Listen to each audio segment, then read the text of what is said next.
I'm going to go ahead and shade him a little bit, real quick. Darker.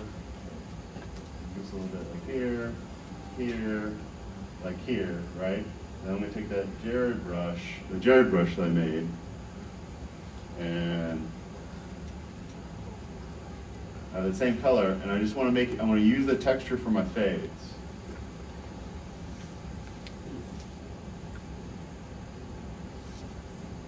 So see how you can just still adapt it into be something that, you know, you can work on all. It's just, again, the trick is finding the thing that kind of looks unique a little bit, you know? Another really cool trick, I'm going to run out of time. Another cool trick is, especially if you're doing like a cartoon thing like this, same philosophy as some of the things I just showed you. I'm going to put this back into a normal mode.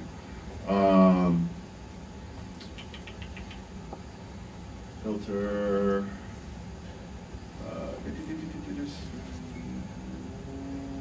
sketch.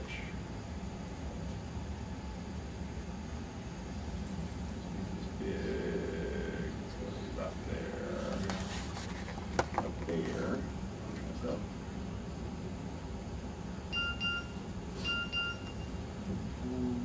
It's patterning because we're zoomed out.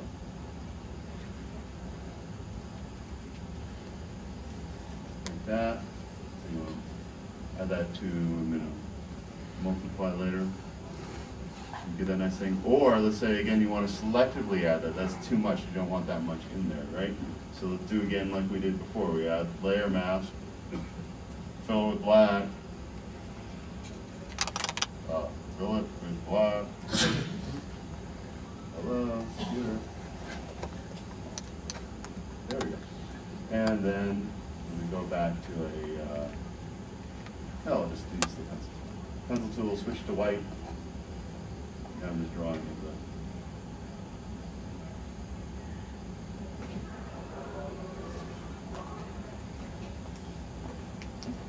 That's also a really great trick too. If let's say you're just digitally inking in the computer, you can set up a whole layer that could be your halftone layer, and then go back in and draw with the halftone to give yourself another tone. Yeah. People sometimes I see in the cartoon form the black line is not a black line; it'll be a warm line or a cool line. Okay. Let's do a color hold. We should do a color hold. All right. So let's take him and do a color hold on.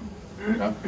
So one way to do this is to Control A, Control C. So I've copied it, right? I'm going to go and put it into a channel. New channel.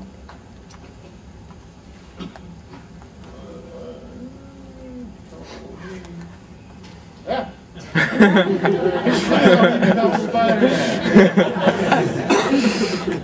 Pretty cool, huh? Let's see. Control A, Control C. It's very easy to hit the wrong keyboard on this laptop. Control V. Try this one more time before I do it another way.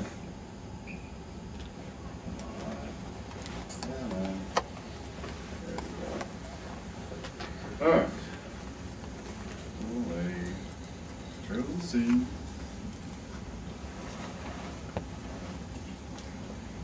Happens again, I'm going to be pissed off. Yeah!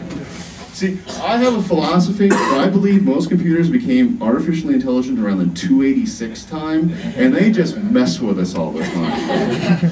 You ever notice, like, especially when you really need a computer the most, how it really tries to mess with you? So, anyway, that's my philosophy. All right, so by loading anything into an alpha channel, it automatically becomes a selection, okay?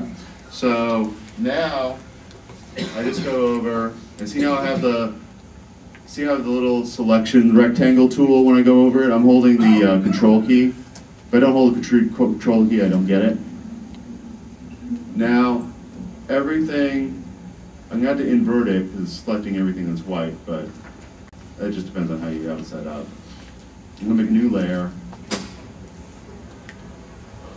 And up on top.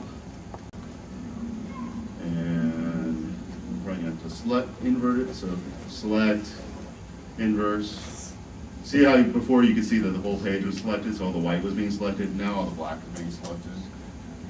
I'm going to hide the colonians, and let's say I want him to be, I don't know, darker color red.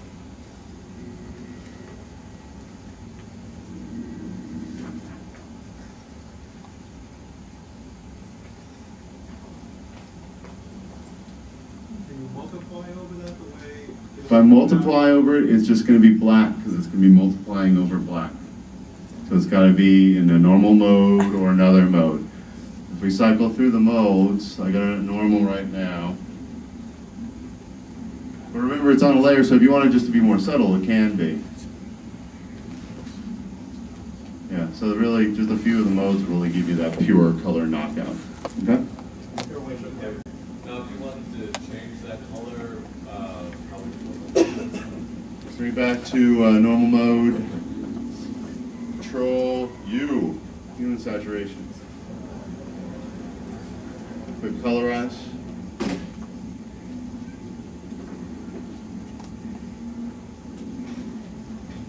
See? I can slide it back around to anything I really want. Make it lighter.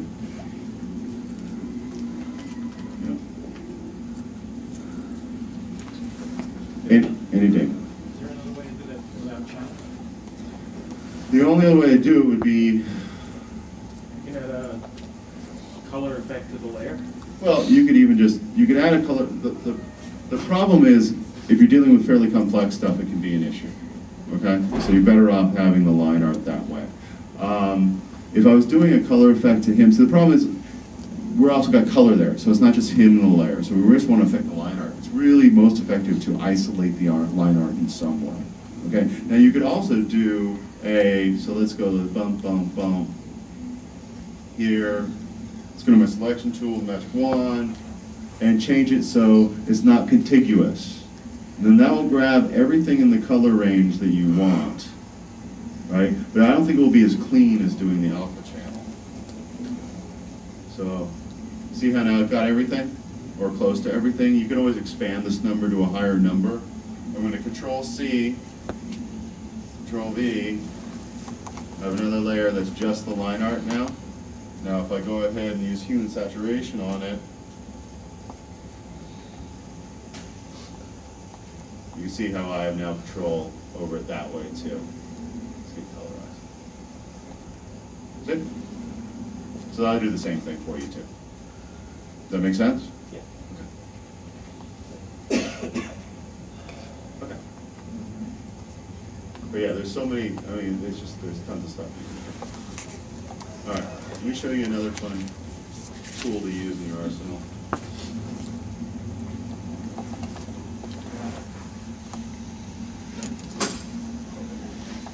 This is ZBrush by Pixologic. On almost everything I'm showing you, you get free downloads for to mess with and stuff. You don't have to go and buy the things. A lot of people use it, including myself, use it for, you know, usually for, let's see what I got to do for it.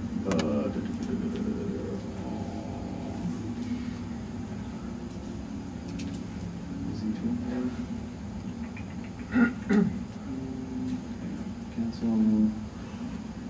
Tool. Go faster. Let's see.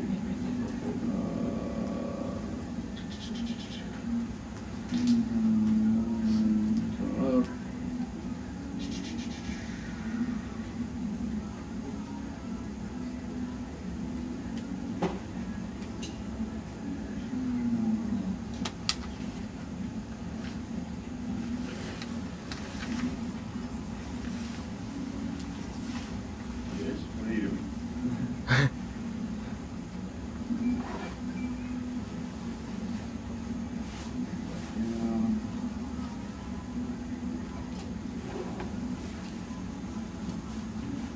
Now, this is primarily a 3D modeling and sculpting tool.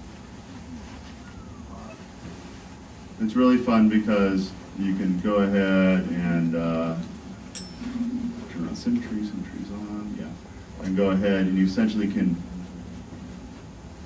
draw